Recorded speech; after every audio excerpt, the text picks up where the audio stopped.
우리 모두 다 함께 여호수아기 7장 1절에서 11절 말씀 보도록 하겠습니다. 여호수아기 7장 1절에서 11절 말씀입니다. 제가 읽도록 하겠습니다. 그러나 이스라엘 자손이 저주받은 물건으로 인하여 범법하였더라. 유다 지파에 속한 세라의 자손이요 삽디의 자손이요 갈미의 아들 아간이 저주받은 물건 중에서 취하였으니 주의 분노가 이스라엘 자손을 향해 타올랐더라. 여호수아가 여리고에서 베델의 동쪽 편에 있는 벳 아웬 옆의 아이로 사람들을 보내며 그들에게 말하여 이르되 올라가서 그 지역을 살펴보라 하였더라. 이에 사람들이 올라가서 아이를 엿보았더라. 그들이 여호수아에게로 돌아와서 그에게 이르되 온 백성을 올라가게 하지 말고 2,000 혹은 3,000 명만 올라가서 아이를 치게 하소서. 그들이 적으니 온 백성이 거기에서 수고하게 하지 마소서 하더라. 그리하여 백성 중에서 약 3,000명이 거기로 올라갔다가 아이 사람들 앞에서 도망하였더라. 아이 사람들이 그들 중에서 36명쯤을 쳐서 죽였으니 이는 그들이 성문 앞에서부터 스바림까지 쫓아와 내려가는 곳에서 저들을 쳤기 때문이라. 그런즉 백성의 마음이 녹아 물같이 되었더라.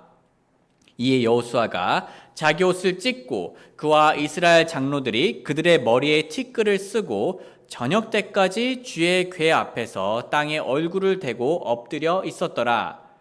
여호수아가 이르되 슬프니이다. 오 주 하나님이여, 어찌하여 주께서 이 백성을 데려와 요르단 강을 건너게 하시고 우리를 아모리 족속의 손에 넘겨주사 멸망시키려 하셨나이까? 우리가 요르단 강 저편에서 만족하고 거기에 거하였으면 좋을 뻔하였나이다. 오 주여, 이스라엘이 자기 원수들 앞에서 자기 등을 돌렸으니 내가 무슨 말을 하오리이까? 이는 가나안 족속과 그 땅의 모든 거주민이 그것을 듣고 우리를 둘러싸 우리의 이름을 땅에서 끊을 것이기 때문이니이다. 그러면 주께서는 주의 크신 이름을 위하여 어떻게 하시려 하나이까 하더라. 이에 주께서 여호수아에게 이르시되 너는 일어나라. 어찌하여 이같이 얼굴을 대고 엎드려 있느냐? 이스라엘이 죄를 짓고 또 내가 그들에게 명령한 내 언약을 그들이 어겼느니라. 이는 그들이 저주받은 물건 중에서 취하여 도둑질하고 또한 숨겨 그것을 자기 물건들 가운데 두었기 때문이라. 아멘. 오늘 말씀 주제는 우리가 경계해야 할 죄들입니다. 우리가 경계해야 할 죄들. 성도님들, 어린 시절에 무언가 잘못을 한 걸 숨기려 하시다가 들키신 적이 있습니까? 저는 있습니다. 어느 여름날 제가 초등학생 때 있었던 일입니다. 저는 교회에서 모임이 끝난 후 교회 친구들과 함께 놀이터 근처 슈퍼마켓에 갔습니다. 그리고 아이스크림 냉장고로 달려갔는데요. 근데 제가 너무 급한 나머지 계산하기도 전에 아이스크림 포장지를 바로 뜯어버렸습니다. 아마 제 기억이 맞다면 스크류바였을 거예요. 만약 제가 지금 그런 실수를 한다면 계산대에 가서 사과를 하고 계산을 할 텐데 당시에 저는 어린 마음에 너무 당황해 버렸습니다. 이걸 어쩌지? 뜯겨진 아이스크림을 다시 냉장고에 넣을까? 가져갈까? 이런 고민을 했던 걸로 기억합니다. 이제 친구들이 다 골라서 저도 결정을 해야 될 때가 왔습니다. 그래서 저는 결국 뜯겨진 아이스크림을 가져가서 점원분에게 이거 원래 뜯겨져 있었어요 라고 말도 안 되는 거짓말을 했습니다. 뜯겨져 있으면 그걸 왜 가져갔을까? 어쨌든 이제 말이 안 되는 그러한 거짓말이었죠. 이제 그 말을 들은 점원은 저를 빤히 보더니 이렇게 차분히 말했습니다. 너가 뜯은 거 다 봤어. 제가 그 말을 들었을 때 제 얼굴은 아이스크림 포장지처럼 빨개졌습니다. 그 점원은 제가 숨기려 했던 저의 잘못과 저의 거짓말을 처음부터 끝까지 다 알고 있었던 겁니다. 그런데요, 성도님들, 이스라엘 안에서도 비슷한 일이 일어났습니다. 하나님께서는 아간이 숨기려 했던 잘못과 거짓말을 처음부터 끝까지 다 알고 계셨습니다. 형제자매님들, 우리는 오늘 아간이 지은 죄의 특징들에 대해서 조금 더 자세히 살펴보겠습니다. 먼저 아간은 많은 진리를 알고 있음에도 불구하고 죄를 지었습니다. 그러니까 잘못된 걸 알았음에도 불구하고 죄를 지었다는 거죠. 이전에 하나님께서는 이스라엘에게 이렇게 말씀하신 적이 있는데요. 신명기 7장 22절과 25절 말씀입니다.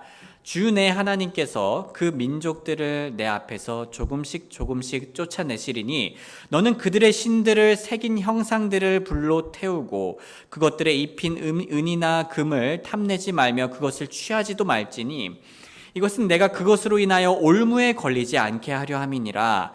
이는 그것이 주 내 하나님께 가증한 것이기 때문이라. 하나님께서 이렇게 이스라엘 백성들에게 분명히 이전에 말씀하셨지만 아간은 하나님의 이런 분명한 말씀을 어겼습니다. 그는 욕심을 부리며 다음과 같이 행했습니다. 내가 노력한 물건들 중에서 바빌로니아에서 만든 좋은 옷과 은 200세겔과 50세겔 나가는 금덩이 하나를 보고 탐내어 취하였나이다.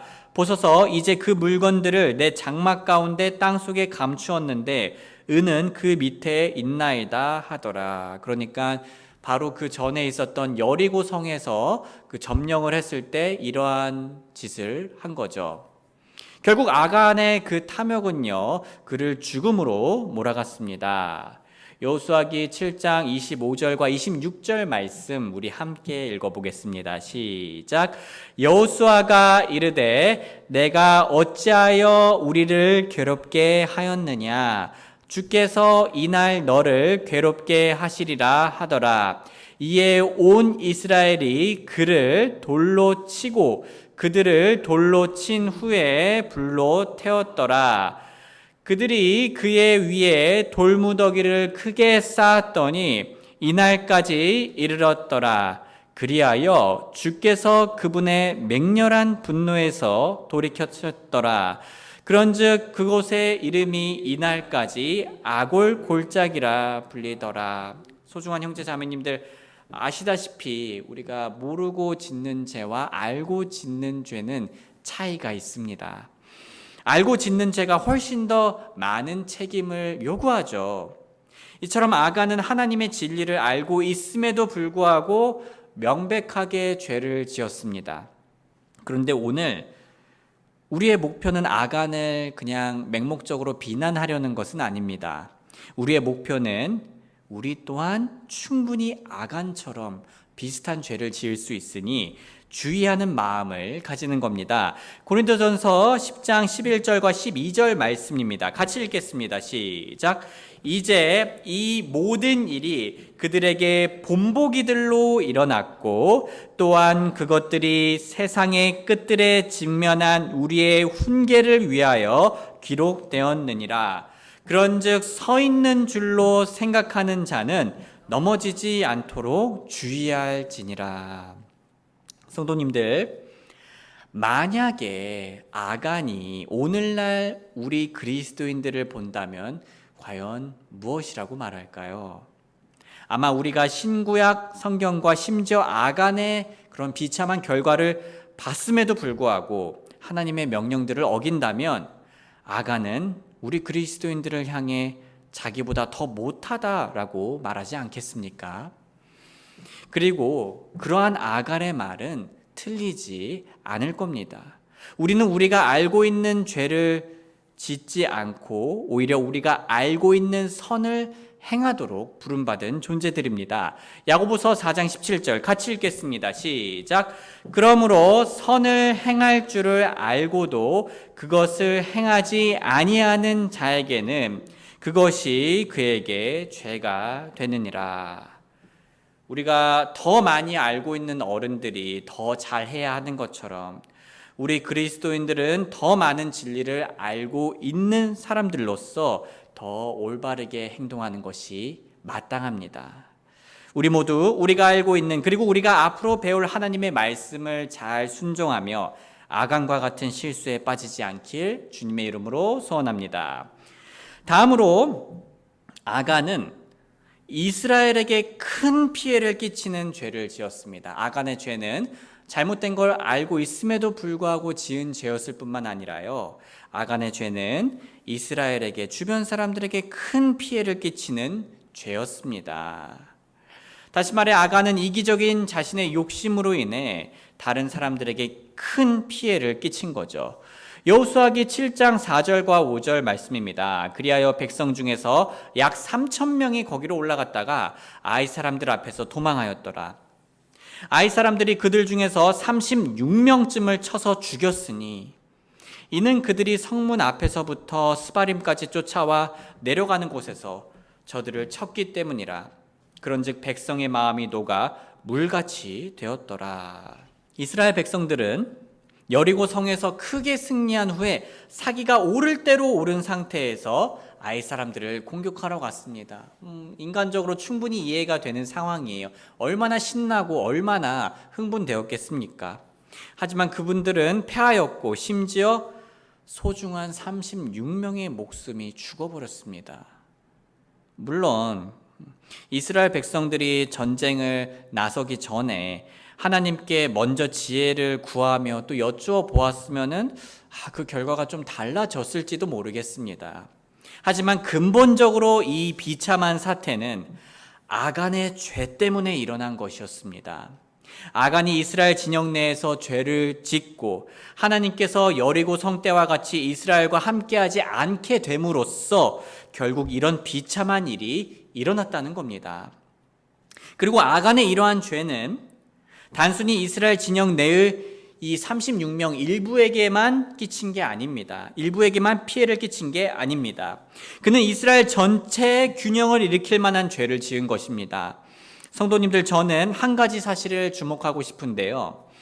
그건 바로 같은 종류의 죄를 짓더라도 그 죄가 어떠한 상황과 시기에서 지어졌느냐에 따라 그 죄의 무게가 달라진다는 겁니다. 예를 들어 보겠습니다. 자, 우리가 배신이란 죄가 나쁘다는 것을 알고 있습니다. 하지만 일반적으로는 이 배신을 사형으로 다스려져야 할 죄는 아니라고 생각합니다. 그렇지 않습니까? 우리가 친구를 배신하는 게 정말 나쁘지만 그렇다고 죽이지는 않죠. 하지만 일제강점기 때 독립군들 사이에서 일어나는 배신은 어떨까요? 만약 독립군들 안에서 누군가 탐욕적인 마음으로 배신을 하고 거짓말을 한다면 독립군은 그 배신자를 즉결 처분하는 것이 마땅했습니다.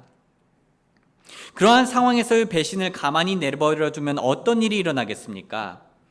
그 독립군 안에서는 나도 그냥 저 사람처럼 적당히 거짓말하고 이윤을 얻으면서 배신할 걸이라는 생각이 퍼지기가 쉬워집니다. 그리고 그런 생각이 퍼지면 독립군의 하나 되면은 점점 더 큰 균열이 생기고 계속해서 그 독립군은 큰 피해를 겪으며 억울한 피해자들이 점점 더 속출할 겁니다. 이스라엘도 마찬가지였습니다. 아간이 하나님을 배신하고 이스라엘 사람들에게 거짓말하며 부를 늘려갔다면 머지않아 주변 사람들은 그의 행위를 알았을 겁니다. 그리고 사람들은 아간처럼 해도 상관없네? 괜찮네? 라고 하면서요, 아간과 같은 죄를 짓고 싶어하는 큰 유혹에 빠질 것이고요, 또 동일한 죄를 짓는 사람들이 많아졌을 겁니다. 그러면 자연스럽게 이스라엘의 하나됨은 무너지고 하나님 앞에 노골적으로 죄를 지으며 결국 하나님은 그들을 떠나셔서 그 민족은 파멸을 맞이하게 되었을 겁니다. 소중한 형제 자매님들, 우리는 각자 학교와 직장에서 또는 집에서 하나님이 기뻐하지 않는 죄를 지을지 모릅니다. 그리고 나의 이런 개인적인 죄가 나의 가족과 교회에게 별로 영향을 끼치지 않는다라고 생각할 수도 있습니다. 하지만 그리스도의 몸인 우리는 몸은 떨어져 있더라도 서로에게 영적으로 긴밀하게 연결되어 있습니다. 아예 붙어 있죠, 사실. 그리고 우리 하나님께서는요, 우리 안에서 누가 어떤 죄를 짓는지 다 아십니다. 이스라엘 안에서 아간의 죄를 아셨듯이 말이죠. 그래서 우리의 개인적인 삶에서 짓는 죄는 심리적으로든 영적으로든 어떤 형태로든 결국 서로에게 영향을 끼치고요, 교회의 성장을 방해할 수 있습니다. 때로는 아간처럼 치명적인 상처를 교회에게 입힐 수도 있습니다. 그런데 반대의 경우도 마찬가지죠. 이것이 우리의 또한 소망이 됩니다.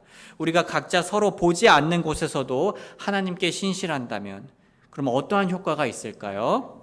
우리는 우리 자신뿐만 아니라 서로에게 영적으로든 심리적으로든 어떤 형태로든 유익을 끼치게 될 수 있는 겁니다. 자, 이것이 가능한 이유는요, 우리가 그리스도의 몸이고 하나님께서 우리의 모든 행위를 다 아시기 때문이에요. 그러니 성도님들, 사랑하는 성도님들, 우리의 은밀한 시간을 죄가 아닌 의로운 행위를 하는 데 집중하기를 원합니다. 그 시간은 나뿐만 아니라 우리 소중한 모두에게 가치 있는 시간이 될 수 있습니다. 자, 마지막으로 아간의 죄의 특징은 은밀한 죄였습니다. 아간의 죄의 특징은 은밀한 죄였습니다. 아시다시피 사람은 언제 죄의 유혹을 강력하게 경험합니까? 누구도 보지 않을 때 죄의 유혹을 강력하게 경험합니다. 다시 말해 우리의 잘못이 드러나지 않을 것 같을 때 죄를 짓고 싶은 욕구가 매우 강해집니다. 하지만 다들 잘 아시다시피 나의 죄가 들키지 않을 것 같은 상황에서도 올바른 일을 행하는 것이 매우 중요합니다. 그렇다면 성도님들, 사람들이 보든 안 보든 우리가 죄를 짓지 않고 올바르게 행하는 것이 왜 중요할까요? 우리가 죄를 짓지 않고 올바르게 행하는 것이 왜 그토록 중요한 걸까요? 과거의 저라면 저는 이 질문에 이렇게 답을 했을 것 같습니다. 사람들은 몰라도 하나님은 다 아시니까요. 하나님한테 벌 받으면 안 되잖아요. 그래서 죄를 짓지 않아야 돼요. 하지만 저는 더 이상 이렇게 대답할 수 없게 되었습니다. 왜냐하면 하나님은 저에게 그저 모든 것을 감시하는 CCTV 같은 존재가 아니기 때문입니다. 하나님은 저에게 어떤 분이십니까?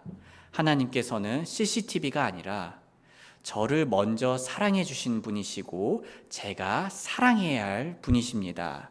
요한일서 4장 19절 우리 같이 읽어볼까요? 시작. 우리가 그분을 사랑함은 그분께서 먼저 우리를 사랑하셨기 때문이라. 사랑하는 형제 자매님들, 우리가 아무도 모르고 아무도 알 수 없는 상황에서조차도 죄를 짓지 않는 것이 왜 중요합니까? 우리를 먼저 사랑하신 하나님을 사랑하기 위해서입니다. 그러니 우리는 아무도 보지 않는 방에서도요, 아무도 건들지 않는 우리의 스마트폰에서도, 그 누구도 알 수 없는 우리 마음속에서도 죄를 짓지 않으며 하나님께 사랑으로 순종해야 합니다. 우리가 올바른 일을 행하려는 이유는 감시받아서가 아니라요, 벌받기 싫어서가 아니라 하나님을 사랑하기 위해서입니다. 말씀을 마무리하겠습니다. 사랑하는 형제 자매님들, 우리는 모두 아간과 같은 죄를 범하지 않길 원합니다. 하나님께서 분명히 말씀하신 걸 불순종하지 않길 원합니다. 오히려 하나님께서 분명히 말씀하셨을수록 더욱더 분명하게 순종하기를 원합니다. 그리고 우리의 죄가 우리뿐만 아니라 우리의 가족과 교회 식구들에게 영향을 끼칠 수 있음을 기억하길 원합니다. 오히려 우리는 우리의 의로운 행위가 우리의 가족과 교회 식구들에게 아주 선하고 건강한 영향력을 끼칠 수 있음을 기억하며 더욱더 의로운 삶을 살아야 합니다. 마지막으로 은밀한 죄를 짓지 않기를 원합니다. 성도님들, 우리의 죄는 하나님의 오래 참으심과 긍휼로 정말 들통나지 않을지도 모릅니다. 하지만 그래도 죄를 지어선 안 됩니다. 우리 그리스도인들은 단순히 들통나지 않기 위해 죄를 안 짓는 것이 아닙니다. 우리가 언제 어디서든 죄를 안 지으려는 이유는 우리를 먼저 사랑하신 하나님을 언제 어디서든 잘 사랑하기 위해서입니다. 그러니 우리 모두 은밀한 가운데서 더욱더 하나님을 뜨겁게 사랑하길 주님의 이름으로 소원합니다.